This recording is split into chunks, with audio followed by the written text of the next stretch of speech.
I wish I was a teddy bear, not living or loving, nor going nowhere. I wish I was. Thanks so much for being with us today. As promised, we have some very, very special guests in the studio with us today. Barbara Fairchild and Roy Morris, who have come here via Branson, Missouri today to perform in Somerset, Kentucky for us tonight. And thanks so much for taking the time, Barbara and Roy. Hey, Greg, I appreciate we're glad to be here. And I do want to tell people we are married. Yeah. Happy couple. Yeah, and we're staying in the same room at the motel in case they say that's Barbara Fairchild and Roy Morris and see us go in the room. We want them to know we're married. Everybody know that it is official and legal and everything's good. Absolutely. Yes, when we minister in churches, sometimes that causes a little bit of confusion. Well, you were Fairchild a long time before you were Morris then. That's right. So why not just stick with it? Don't fix it if it ain't broke, right, Barbara? That's right. And I'm not changing my name till we've been married 50 years, and I'm sure he's going to stay. Now tell people what they can expect if they come to your show tonight. We're getting a taste of it right here. Yeah, you can expect the unexpected. That's right. We're pretty much off the wall. If you noticed, we've known you so long now, but we love people. Love interaction with the folks, and the more spontaneous it is, the happier I am. Roy's not quite as happy with the spontaneous because he never knows what to expect. It doesn't matter. Isn't that right, say honey? nothing. You're saying way too much. All you had to say is yes, dear. But we're going to do country and gospel and patriotic, and we're going to laugh a lot, and we're going to love the people, and we're going to raise some money here to benefit AIM Pregnancy Center, and we are here to do it all. Well, if you don't mind, for our listeners and for those who might not be familiar with you, tell the folks how you all got started in the industry and what kind of brought you to the place where you're at now. Okay. Well, for me, I'm the first time I ever sang, I was 5 years old. Now, we won't take them through all of that. I don't think you got enough time. Okay. But I've always loved to sing, and when I was a little girl, I'd say I'm going to be a singer when I grow up. So this whole life, this has been your goal. You're living the dream. Really. I am living the dream. So I didn't know what singers did except sing, and that's all I cared about anyway. So wherever it was fine. Well, they say find something you love to do and somebody who'll pay you to do it, right? Absolutely. So I'm still looking for the people who'll pay us to do it, but that's okay. So but I got the break that really started my career. I sang growing up at everything. I tell people I sang everywhere folks would listen, a lot of places they wouldn't. But my family moved to St. Louis when I was a freshman in high school. I'm from a little town in Arkansas called Noble, which is 339, was the population for many years till we left. Anyway, and so I ended up on a TV show there, a local TV show, and called the Norval Dollar Show. And there was a lady, there was a songwriter that saw me on there. She contacted me and said, I can't sing, but I write songs. Well, I couldn't write songs, but I could sing. And we got together and started writing songs together. Now, I was just a kid. I was 15 when I met her. And eventually, my dad took us to Nashville, and we had some meetings there that had been set up by a gentleman there in St. Louis that thought I had talent. And I had recorded 6 songs on a label for him there in St. Louis. Now, nothing really came out of the meetings that we had. One of them was with a label called Cap Records. And the guy said, "You're a cute little girl and you sing good." I was 16 then. He said, "But we're not looking for a cute little girl who sings good." Now, anytime you want to ask something, you break in. Oh yeah. Oh, okay. No, you are doing great. Yeah, Okay. good luck, Greg. Wait, Roy, I didn't tell you could interrupt. No. I see how it is, Roy. I see what we're dealing with right off here. Exactly. Yeah. Well, we have a saying at home: lose your breath, lose your turn. Lose your turn. Yeah, Okay. so- No, you go right ahead. Yeah.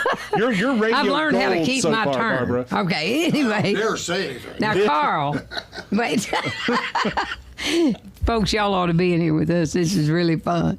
But anyway, he was nice, and he was nice when he said we're not looking for it, because the wisdom of the time was if you invest a lot in kids, they may not stick with it, and you could spend a lot of money. But now Brenda Lee was the exception. Right. And so nothing happened with these meetings, but Ruby and I decided to take a walk looking around Music Row there. And my dad said, I'm not walking. I'm going to sit right here and wait till y'all come back. And he was had his feet up in one of the offices where we'd went. And so we took a shortcut through the Decca parking lot. And that Decca and RCA backed up to each other at that time. And we were going back where Daddy was. And this guy came out of the office, and Ruby said, I think I know him. And so we stopped him and asked him his name, and he said he was Jerry Crutchfield.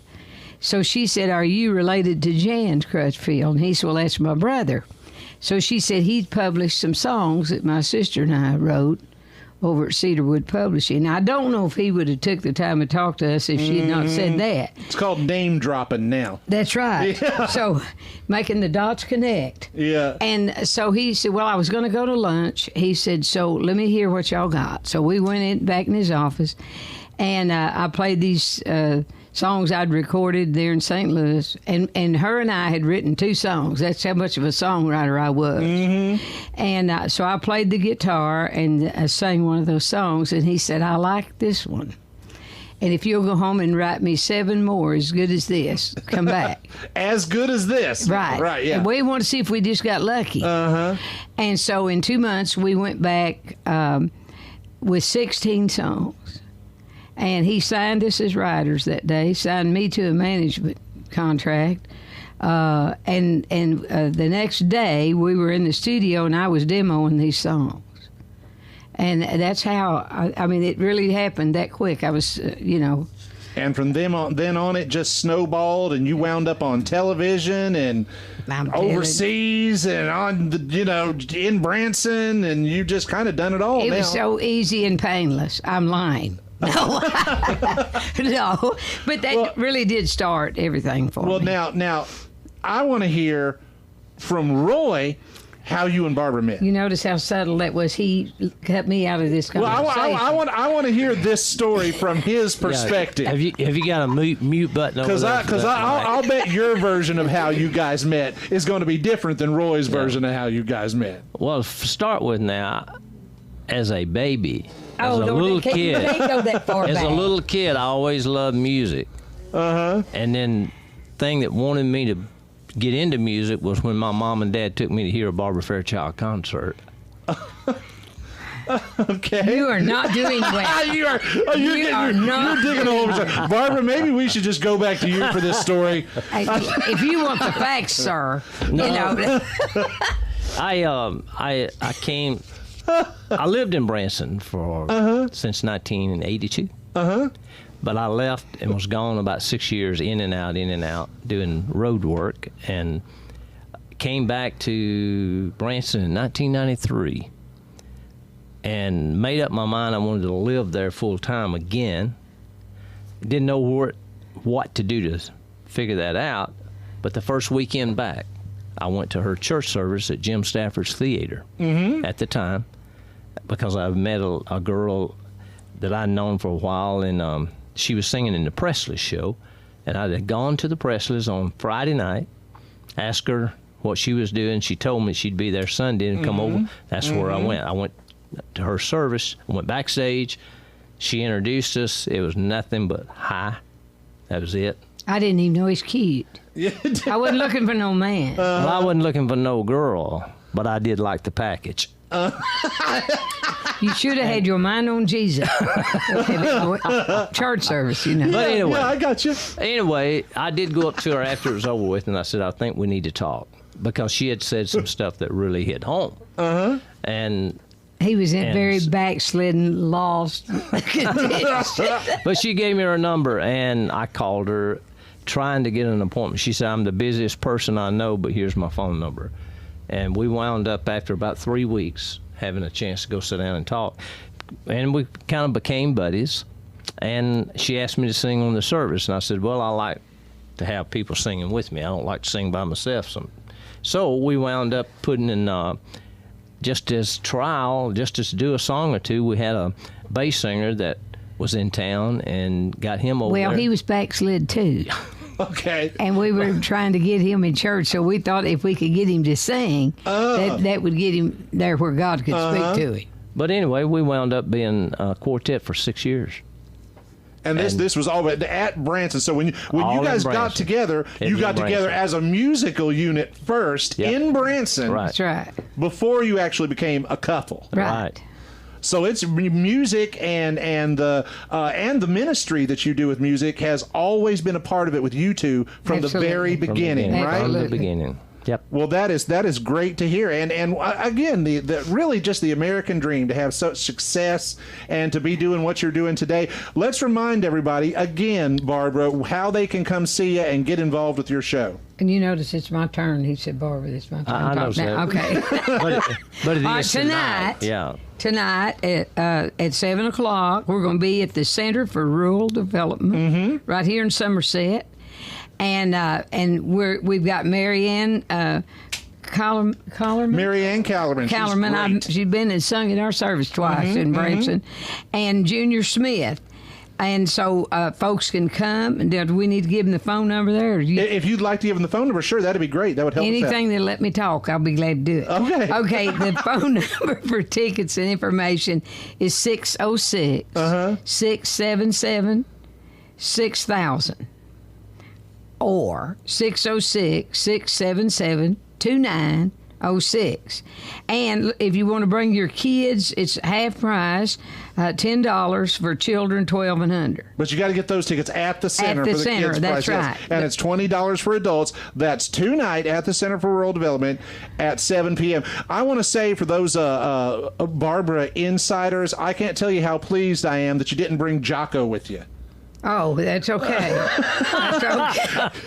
You know right there I've done my homework, don't you? Yeah. Tim Hadley's going to be a Yeah, Tim. And is Tim Hadler going to be at the show too? Yeah, he's going. He's great. He's going to been do in here something several special there, and we're not going to tell nobody what he's going to do. You got to come to see it. But Tim is going to be there with us, and he's awesome. He's wonderful. You know his song, I'm Glad You Made It. I Am Singing on there. Oh, you are one of the people on there. Yes, right. Me and that's Norma great. Jean and Dolly Parton is singing along with us, although she was not in the studio when we sang. We would have been very intimidated and felt very small in her presence. Wouldn't have been as much room either. Carl. Hey, we got time to Sure, talk or go- we done? go, you go I got right to tell ahead. y'all something. When I put my part, Norma Jean and I put our part on Tim's record, there was a studio there that we went in to do, add our part. Okay. And Tim was over there sitting there, and it had, you know how you have these sound booth things that you're in, and sometimes they're like they're on wheels or something. They move them around, put them where they want. And it had this nice little window, and I could see out. and so it wasn't connected. It was just there. Well, here sits Tim. I touched that wall. Nobody told me that wall would fall. Oh, no. And Tim is sitting there. It would have hit Tim, and all I had time to say was, "Wall!" Whoa. And you just knocked it right over, huh? Tim looked, and he moved out of the way. I said, "Oh, dear." And so the guy said, "I need to fix that." And I thought, ain't that the truth? Well, anyway. I just thought I would let y'all know I saved Tim Hadler's life when that record was being made. Well, that is a great story. So, again, let's remind everybody, at the Center for Rural Development tonight, 7 p.m., tickets $20, Barbara Fairchild, Roy Morris, Tim Hadler's going to make an appearance, right? He's going to be there, that's And right. So, come down and see us. Yeah, everybody who's listened to this interview, they got a little taste of what kind of fun they're going to be in for tonight, right? Yes, it will not get any better or worse. And even if they ask me, I am not going to sing. And Carl Skaggs will not sing, so people might pay extra for that. Well, Roy, Barbara, and Carl, thanks so much for taking the time to come talk to us. Thanks, Thank you, Greg. And I'm wishing that I hadn't fallen in love.